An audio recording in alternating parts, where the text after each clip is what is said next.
Assalamualaikum warahmatullahi wabarakatuh. Selamat pagi, salam sejahtera bagi kita semuanya. Shalom, Om Swastiastu, Namo Buddhaya, salam kebajikan. Yang saya hormati Menko Perekonomian, Kepala BKPM, serta para menteri, para wakil menteri yang hadir. Yang saya hormati CEO Kompas Gramedia, Bapak Lili Utama. Yang saya hormati para CEO dari berbagai sektor industri, baik yang tergabung dalam emiten 100 maupun di luar emiten. Yang saya hormati seluruh ketua asosiasi dan himpunan, para pengamat ekonomi, hadirin dan undangan yang berbahagia. Ini adalah masa yang sulit, masa yang tidak mudah, masa yang tidak gampang. Penanganan COVID, semua negara juga merasakan betapa sangat sulitnya. 215 negara mengalami hal yang sama seperti yang kita alami. Juga disambung dengan pemulihan ekonomi yang juga tidak mudah. Kedua hal tadi harus berjalan, beriringan, mengatur manajemen gas dan rem ini juga harus pas, sesuatu yang tidak mudah dalam praktek. Kalau yang mengomentari mungkin mudah, tapi yang mempraktekkan itu yang sulit. Oleh sebab itu, ke depan, tantangan dan peluang-peluang yang ada ini harus kita hadapi dan kita raih. Saya ingin berbicara di short term, medium term, dan long term. Seperti apa kira-kira? Dalam jangka pendek, ini akan kita teruskan yang berkaitan dengan bantuan sosial. Untuk yang tidak mampu, terus. Kemudian yang berkaitan dengan bantuan untuk usaha mikro, usaha kecil, usaha menengah, terus. Entah insentif pajak, kemudian bantuan modal darurat, terus. Kemudian bagi yang ter-PHK dan belum kerja, yang berkaitan dengan kartu prakerja, ini juga terus. Untuk apa? Agar ada daya beli, agar ada konsumsi, agar ada demand. Meskipun sebetulnya ruang yang paling besar untuk memperkuat, menaikkan, meningkatkan demand itu adalah di kelas menengah yang sampai saat ini memang belum bergerak untuk demand-nya naik.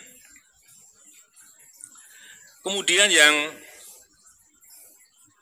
kedua, yang ini sangat penting dalam jangka pendek, yaitu bagaimana memberitahu masyarakat bahwa disiplin terhadap protokol kesehatan adalah kunci.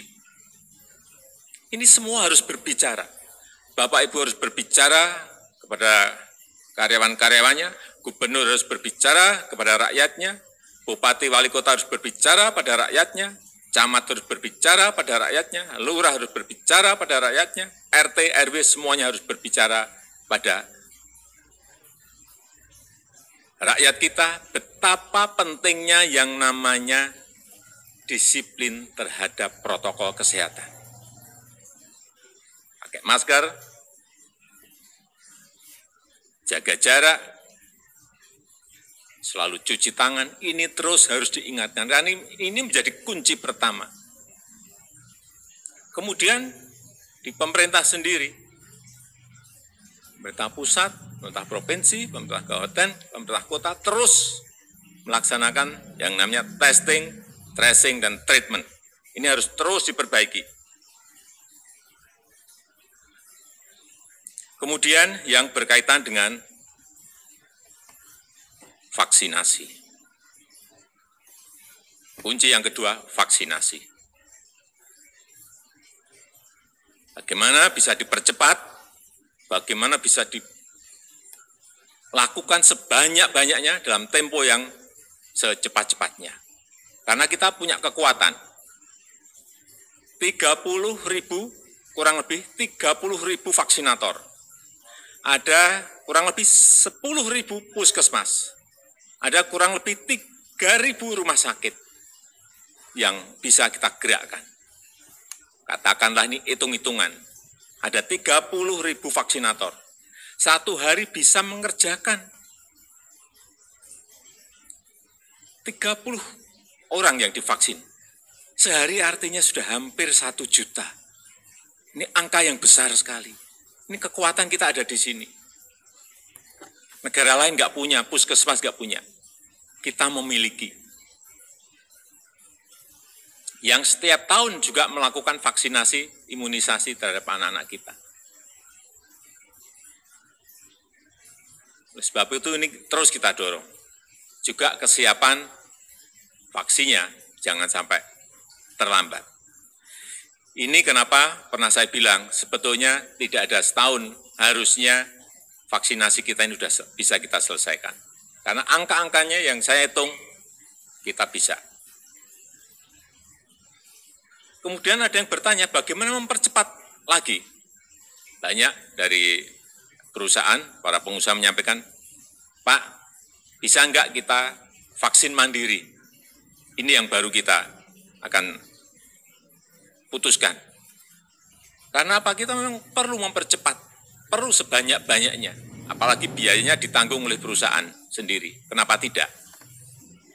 Tetapi sekali lagi harus kita kelola isu ini dengan baik. Mungkin bisa diberikan asal merek vaksinnya berbeda. Tempat untuk melakukan vaksin juga berbeda. Bisa dilakukan. Tapi yang kita semakin optimis adalah terakhir yang saya lihat angkanya indeks kepercayaan konsumen sudah berada di angka 92. Kemudian purchasing manager index juga sudah berada di angka 51,3. Ini sudah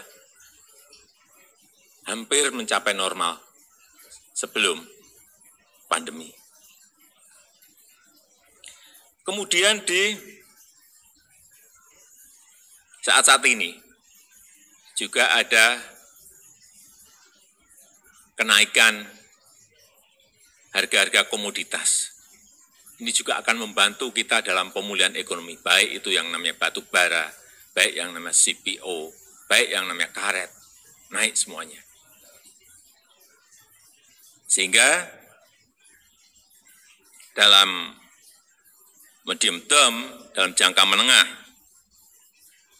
bahwa new normal ini akan mempengaruhi seluruh pola kehidupan masyarakat dan struktur ekonomi ke depan. Pasti semuanya akan terpengaruh. Protokol kesehatan ini akan merubah semuanya. Sehingga hal-hal yang berkaitan dengan ekonomi juga nanti akan ada protokolnya.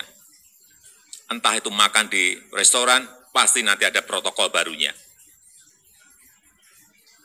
Naik pesawat, naik transportasi, pasti ada protokolnya. Kerja di pabrik, pasti nanti juga akan ada protokolnya untuk menjaga kesehatan kita semuanya. Kerja di mal juga semuanya ada protokolnya.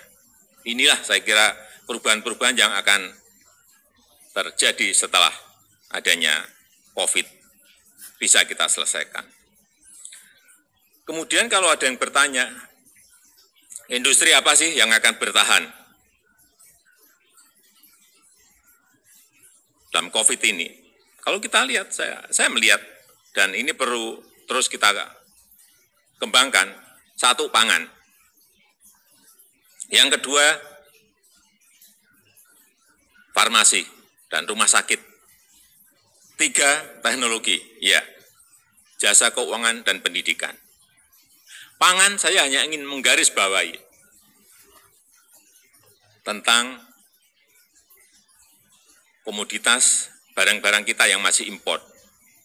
substitusi barang-barang substitusi import ini harus segera diselesaikan. Urusan gula yang masih import jutaan, padahal kita memiliki lahan, kita memiliki resource semuanya. Kedelai, kita juga memiliki lahan yang sangat luas. Jagung yang masih import juga jutaan ton juga perlu diselesaikan. Bawang putih yang dulu kita tidak import karena di NTB, karena di Wonosobo, Temanggung dulunya juga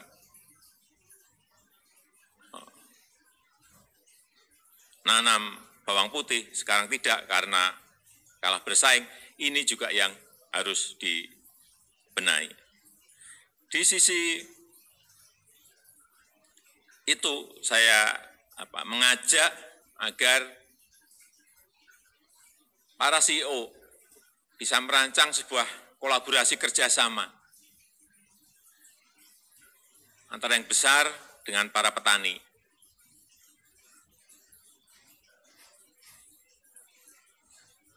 Sehingga komoditi-komoditi yang tadi saya sampaikan itu bisa kita selesaikan.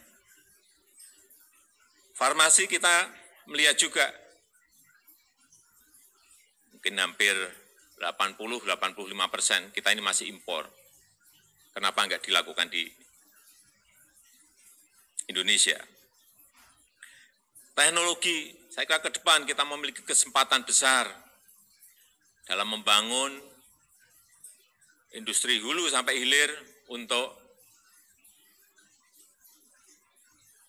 mobil listrik lewat litium baterai yang nikelnya kita memiliki. Ini saya kira peluang-peluang seperti ini harus kita lihat dan harus didorong agar segera bisa kita laksanakan dan memberikan kontribusi yang besar bagi negara. Kemudian di jangka panjang, long term, saya melihat kita memiliki kekuatan juga di green product, green economy. Yang saya kira sekarang ini semua negara kawasan mulai melihat itu. Di Eropa sekarang sudah mulai undang-undang yang membatasi. Sehingga semuanya ke depan saya lihat green product ini akan berkembang. Yang low carbon, resource efficient, socially inclusive, semuanya. Kesetaraan sosial, mengurangi risiko lingkungan, efisien sumber daya, ini yang akan berkembang. Dan kita sekali lagi memiliki kesempatan yang besar juga masuk ke produk hijau dan ekonomi hijau ini. Baik dari sisi produksi, sisi distribusi, dan dari sisi konsumsi, semuanya. Karena ke depan semakin tingginya kesadaran masyarakat akan lingkungan hidup. Ini akan berpengaruh semua terhadap ekonomi, terhadap bisnis global, dan tentu saja akan berpengaruh terhadap ekonomi kita. Yang pertama tadi mengenai green economy, green product. Yang kedua saya kira mau tidak mau kita akan masuk kepada digitalisasi, digital economy.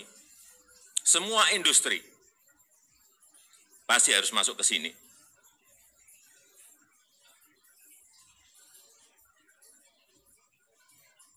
Pemerintah, pendidikan, kesehatan, semuanya harus masuk pada digitalisasi, sehingga makin efisien, makin kompetitif, dan kita bisa bersaing dengan negara-negara lain.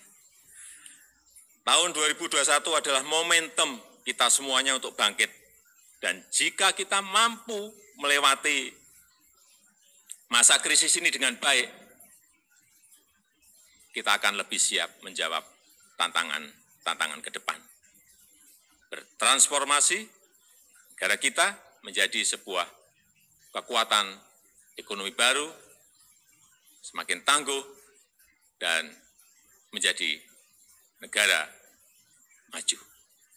Saya rasa itu yang ingin saya sampaikan, dan dengan mengucap Bismillahirrahmanirrahim, Kompas 100 CEO Forum tahun 2021 secara resmi saya nyatakan dibuka.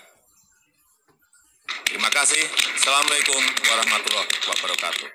Om Santi Santi Santi Om.